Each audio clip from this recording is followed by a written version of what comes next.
بسم اللہ الرحمن الرحیم، السلام علیکم۔ ویلکم ٹو ایسے ٹیچنگ زون۔ آج کی ہماری یہ ویڈیو 10ویں کلاس کی کتاب نوائے اردو کا کریں گے۔ آج ہم سبق نمبر 5 آزمائش۔ تو آزمائش جو ایک ڈرامہ ہے، تو ڈرامے کے بارے میں بھی آپ کے ایگزام میں امتحان میں پوچھا جاتا ہے کہ ڈرامہ کیا ہے یا ڈرامے کی تعریف لکھیے۔ تو اس کے بارے میں بھی میں بتا دوں کہ ڈرامہ یونانی زبان کا لفظ ہے جس کے معنی ہے کرنا، یعنی جو کرتے ہیں نا، ایکٹ کرتے ہیں، اس کو کرنا کا مطلب ہوتا ہے۔ ادب میں ایسی صنف جس میں کرداروں، مکالموں اور مناظر کے ذریعے کسی کہانی کو پیش کیا جاتا ہے۔ قدیم ہندوستان میں سنسکرت کاویہ میں بھی اس کی روایت بہت مضبوط ہے۔ اس کو ناٹیہ کہا جاتا ہے۔ ارسطو نے ڈرامے کو زندگی کی نقالی کہا ہے۔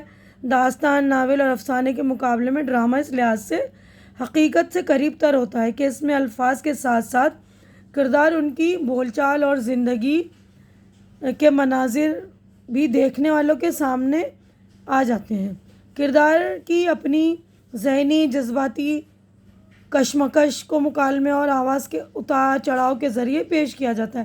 ڈرامہ بنیادی طور پر اسٹیج کی چیز ہے، لیکن ایسے بھی ڈرامے لکھے گئے ہیں اور لکھے جاتے ہیں جو صرف سنانے اور پڑھنے کے لیے ہوتے ہیں۔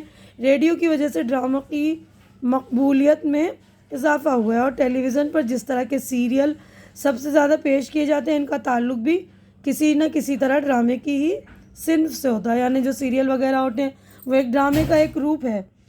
تو اس کے لکھنے والے جو مصنف ہیں محمد مجیب ہے، تو ان کے بارے میں بھی تھوڑا سا بتا دوں کہ ان کی پیدائش 1985 میں ہوئی اور ان کا انتقال 1902 میں ہوا۔ 1902 میں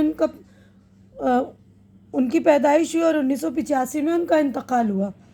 محمد مجیب لکھنؤ میں پیدا ہوئے۔ ان کے والد ایک معروف وکیل تھے۔ انہوں نے ابتدائی تعلیم لکھنؤ کے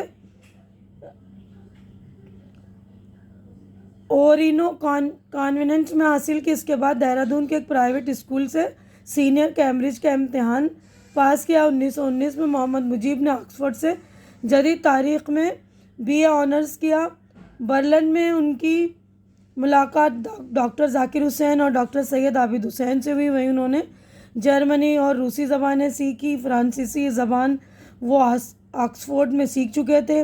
ڈاکٹر ذاکر حسین کے ساتھ مل کر انہوں نے جامعہ ملیہ اسلامیہ میں کام کرنے کا عہد کیا۔ فروری سن 1926 میں وہ جامعہ ملیہ اسلامی کے شیخ الجامعہ یعنی وائس چانسلر بنائے گئے، اور وہ اس عہدے پر 24 برس تک فائز رہے، اور ان کا انتقال دہلی میں ہوا۔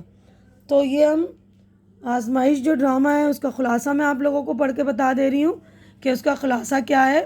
آپ نے اس ڈرامے سے تعلق سے پڑھا ہے کہ محمد مجیب صاحب نے 1857 کے المناک واقعات پر مبنی ایک ڈرامہ لکھا تھا۔ آپ کے نصاب میں اس ڈرامے کا آخری ایکٹ ہے۔ اس ایکٹ سے پہلے بہادر شاہ ظفر گرفتار کیے جا چکے تھے۔ جنرل بخت خان اور ان کی ہندوستانی فوجوں کو شکست ہو چکی ہے۔ انگریزوں کا دہلی پر قبضہ ہو جانے کے بعد پکڑ دکڑ شروع ہو گئی ہے۔ لالا رام سائے کی بیوی بھاگوتی نے جنگ آزادی کی 2 مجاہد عورتوں سلما اور کشن کنور کو پناہ دے رکھی ہے، جس کا علم لالا رام سائے کو نہیں ہے۔ رات کا وقت ہے اور رام سائے مل کھانا کھا رہے ہیں۔ اس کی بیوی بھاگوتی آنچل سے منہ چھپائے کھڑی اور پنکھا جلتے ہوئے چپکے چپکے رو رہی ہے۔ لالا رام سائے مل اسے سمجھاتے ہیں کہ کسی کو گھر میں نہ آنے دے۔ بھاگوتی کہتی کہ میں ایسا نہیں کر سکتی، اگر کوئی جان پہچان والا آئے اور میں اس کو پناہ نہیں دوں۔ رام سائے مل سمجھ جاتا ہے کہ گھر میں کوئی موجود ہے۔ پوچھتا ہے تو بھاگوتی بتاتی ہے کہ رانی کرشن کنور اور سلما جو مورچوں پر لڑی تھی اس وقت پناہ میں موجود ہیں، مگر وہ جلد از جلد یہاں سے باہر جانا چاہتی ہیں اور بخت خان کی فوج میں شامل ہونا چاہتی ہیں۔ اسی دوران ایک عورت گھبرائی ہوئی آتی ہے۔ اس کے بعد ایک ملازم آ کر اطلاع دیتا ہے کہ 4 سپاہی آئے ہیں اور کہتے ہیں دروازہ کھولو، تلاشی لینی ہے۔ رام سائے مل کہتا ہے وہ میرے گھر میں نہیں آ سکتے، میرے پاس امان کا پروانہ ہے۔ ملازم کہتا ہے کہ سرکار وہ ہماری بات نہیں مانیں گے۔ بھاگوتی رام سائے مل کو چھوڑ کر باہر جاتی ہے۔ وہ سپاہیوں کو سمجھانے کی کوشش کرتی ہے کہ ہمارے پاس امان کا پروانہ ہے اور ہمارے گھر میں کوئی نہیں ہے۔ کچھ دیر بعد سپاہی اسے دھمکاتے ہوئے واپس لے آتے ہیں اور دریافت کرتے ہیں کہ دونوں کہاں ہیں۔ بھاگوتی کے نہ بتانے پر سپاہی اسے دیوار کے سہارے کھڑا کر دیتے ہیں۔ اس پر گولی چلانے کے لیے کہا جاتا ہے۔ اسی دوران رام سائے باہر نکل کر آتا ہے تو اس سپاہی اسے پکڑ لیتے ہیں۔ تب بھاگوتی کہتی ہے کہ یہ کچھ نہیں جانتے، انہیں چھوڑ دو، یہ بے قصور ہیں۔ سپاہی پھر پوچھتے ہیں کہ دونوں کہاں ہیں۔ اسی وقت سلما اور کشن کنور وہاں آ جاتی ہیں اور کہتی کہ انہیں چھوڑ دو، یہ بے قصور ہیں۔ سپاہی کو یقین نہیں آتا، وہ ان سے کہتا ہے کہ دیوار سے لگ کر کھڑی ہو جائیں، تم انہیں بچانے کے لیے جھوٹ بول رہی ہو۔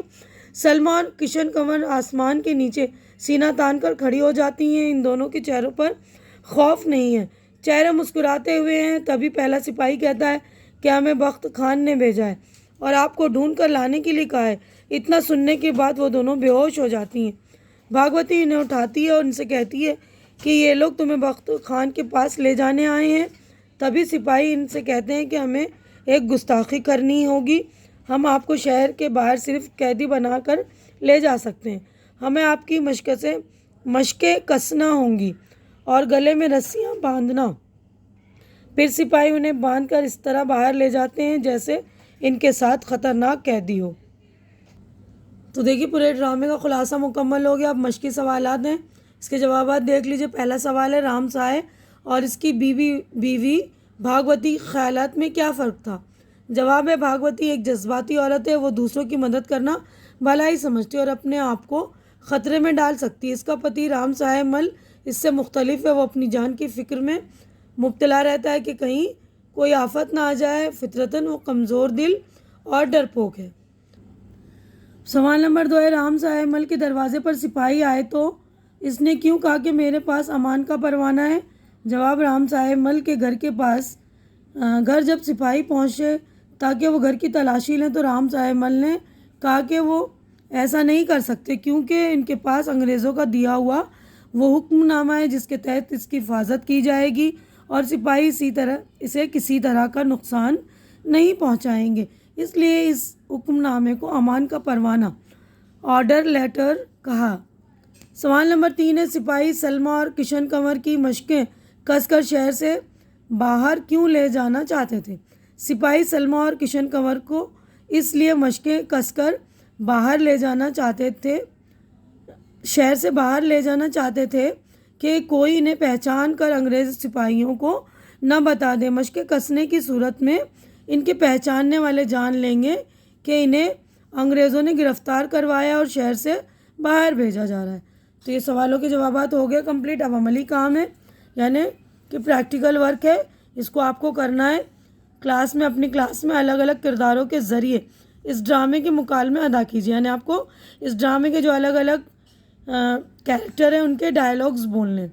تو یہاں پر آپ کی بک میں ہے نا لکھا ہوا مکالمے کی ادائیگی کے لیے ڈرامے کا آخری حصہ صفحہ نمبر 51 دیکھیے، آخری سطر سے، یعنی آخری لائن جو ہے پہلے ایک سطر آخری سطر سے پہلے ایک سطر ہے، یعنی آخری لائن سے پہلے، یعنی سیکنڈ لاسٹ لائن جو ہے، سٹیج کے دائیں طرف کے کونے سے سلما اور کشن کنور اندر آتی ہیں۔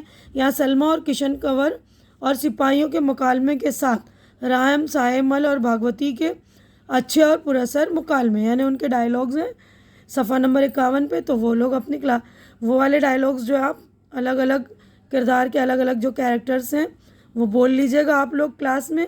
تو یہیں پر ہمارا جو ہے چیپٹر کمپلیٹ ہو چکا ہے۔ تو میں ویڈیو اپنی مکمل کر رہی ہوں، امید کرتی ہوں کہ جو کچھ میں نے آپ لوگوں کو ایکسپلین کیا ہے، ڈرامے وغیرہ کی تعریف وغیرہ اچھی طرح سے آپ لوگوں کو سمجھ میں آ گئی ہوگی، اور امید ہے کہ میری ویڈیو بھی آپ لوگوں کو اچھی لگ رہی ہوگی۔ اچھی لگ رہی تو اسے لائک کیجیے، زیادہ سے زیادہ شیئر کیجیے تاکہ جو ضرورت مند بچے ہو ان تک میری ویڈیو پہنچے اور ان کی ضرورت پوری ہو سکے۔ اور میرے چینل کو سبسکرائب کر کے آپ لوگ میری بھی ہیلپ کیجیے، مجھے انکریج کیجیے، یعنی میری حوصلہ افزائی کیجیے۔